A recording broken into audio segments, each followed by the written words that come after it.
पूरे हरियाणा में क्लर्कों की हड़ताल लगातार जारी है और आज उनकी इस हड़ताल का 9वां दिन है।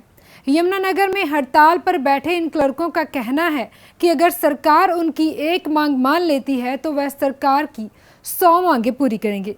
आखिर क्या है पूरा मामला, जानिए इस रिपोर्ट के जरिए। पूरे हरियाणा में क्लर्कों की हड़ताल लगातार जारी है। जिला यमुनानगर की अनाज मंडी में बैठे क्लर्कों का कहना है कि वह भी नहीं चाहते कि आम जनता परेशान हो, लेकिन सरकार हमारी मांगों की तरफ ध्यान ही नहीं दे रही। उन्होंने कहा कि जो भी हड़ताल के समय में काम पेंडिंग हुए हैं वह हम दिन रात करके निपटा देंगे। इसी के साथ उन्होंने चेतावनी दी है कि यदि उनकी मांगे नहीं मानी जाती तो वह अपनी हड़ताल जारी रखेंगे। वहीं इस मौके पर महिला विंग की प्रधान ने हड़ताल के बारे में बताते हुए कहा कि आज उनका एक डेलीगेशन मुख्यमंत्री से मिलने के लिए गया हुआ है और यदि वहां पर सहमति हो जाती है तो वह अपनी हड़ताल खत्म करके अपने काम पर लौट जाएंगे। क्लर्कों का कहना है कि यहाँ पर सभी डिपार्टमेंट्स के क्लर्क हड़ताल पर बैठे हैं और हमारा सरकार से अनुरोध है कि वह हमारी मांग मान ले ताकि हम जल्द काम पर लौट जाएं। Bureau report, daily post, Haryana. आया है उसमें आज मुख्यमंत्री के जो ओएसडी हैं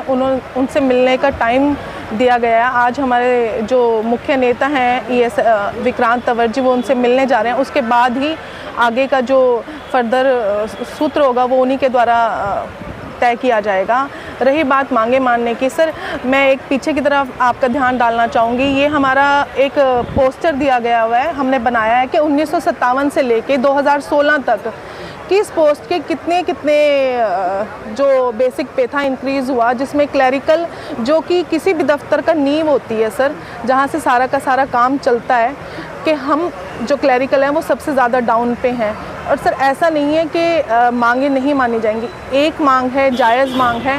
सरकार को अपने घोषणा पत्र जो उन्होंने 2014 में दिया था उसमें बाकायदा इस मांग का जिक्र हुआ था कि हम जब भी हमारी सरकार आएगी हम उसको पूरा करेंगे। यहाँ पे एक डिपार्टमेंट नहीं बैठा हुआ, यहाँ पे हर डिपार्टमेंट बैठा हुआ है। Irrigation, PWD, civil, DC office, हर कोई डिपार्टमेंट बैठा हुआ है यहाँ पे अपनी मांगों को लेके। तो 1900 में सर आज के ज़माने में, महंगाई के ज़माने में घर का खर्च चलाना बहुत ही ज़्यादा मुश्किल है। ये हमारी बिल्कुल जायज़ मांग है। हमारे से कम काम करने वाले भी आज हमारे से ज़्यादा ग्रेड पे ले रहे हैं। हम जो सरकार पोर्टल बनाती है सर, उसको एप्लीकेबल सारे के सारे जो एप्लीकेबल होता है वो सिर्फ क्लर्कों द्वारा होता है। कोई भी कंप्यूटर से रिलेटेड काम है वो सिर्फ क्लर्कों द्वारा किया जाता है। एक टेक्निकल पोस्ट है। हम हिंदी इंग्लिश का टाइप टेस्ट पेपर पास करके यहाँ आए हुए हैं। तो हम तो सरकार से यही अनुरोध कर रहे हैं सर कि जल्दी से जल्दी हमारी सुनवाई की जाए और हमें वापस काम पर लिया जाए। सभी माननीय उपायुक्तों के माध्यम से सरकार को ज्ञापन दिया। उसके बाद सभी माननीय सांसद, विधायक, मंत्री, जितने भी गणमान्य लोग हैं, उन सबको अपनी बात लिखित में दी, अपना मांग पत्र सौंपा और उन्होंने हमारी बात को विधानसभा में उठाया भी, लेकिन सरकार द्वारा उस पर कोई एक्शन नहीं लिया गया।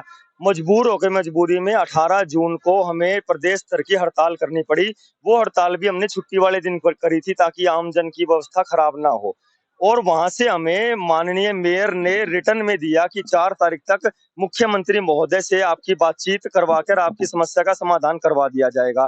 तभी एक बड़े मंच के माध्यम से 20,000 प्लस की संख्या में हमारे साथी मौजूद थे। वहां एक निर्णय लिया गया कि यदि 4 तारीख तक सरकार द्वारा कोई निर्णय नहीं लिया जाता है और हमारी समस्या का समाधान नहीं किया जा सकता है तो हमें मजबूरी में 5 तारीख से सामूहिक हड़ताल पर जाना पड़ेगा।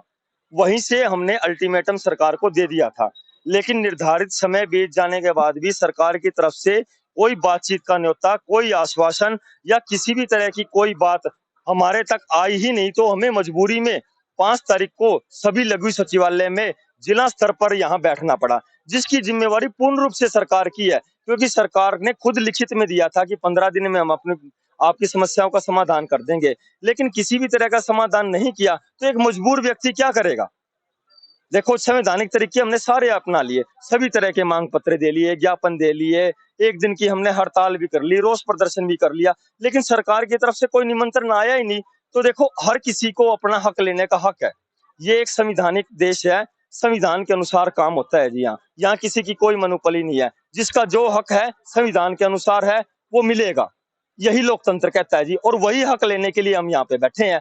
सरकार ने जब सुनी नहीं तो हमारी मजबूरी है। और आज भी हम आम जनता के काम को खराब नहीं करना चाहते थे, लेकिन सरकार हमें मजबूर कर रही है इस बात के लिए कि आम पब्लिक परेशान हो। वो हमारा जायज हक जो हमारा काम के अनुसार भी बनता है, हमारा सैलरी के अनुसार भी बनता है, हमारे वर्कलोड के अनुसार भी बनता है, और जो टेंशन की एक तलवार लटकी हुई है उसके अनुसार भी बनता है, और जो टेक्निकल काम हम लोग करते हैं और टेक्निकल क्वालिफिकेशन पास करके आए हुए हैं उसके अनुसार भी बनता है। वो आज दे दो, आज ही खत्म, पब्लिक का काम करने के लिए तैयार है। हम धरना खत्म होने के बाद अपने घर नहीं जाएंगे, अपने अपने दफ्तरों में बैठ के काम करेंगे और पेंडिंग काम दिन रात एक करके भी पूरा करेंगे, और देश हित में जितने भी काम बकाया हैं वो भी करेंगे। सरकार एक मान लो, हम 100 मानने को तैयार है।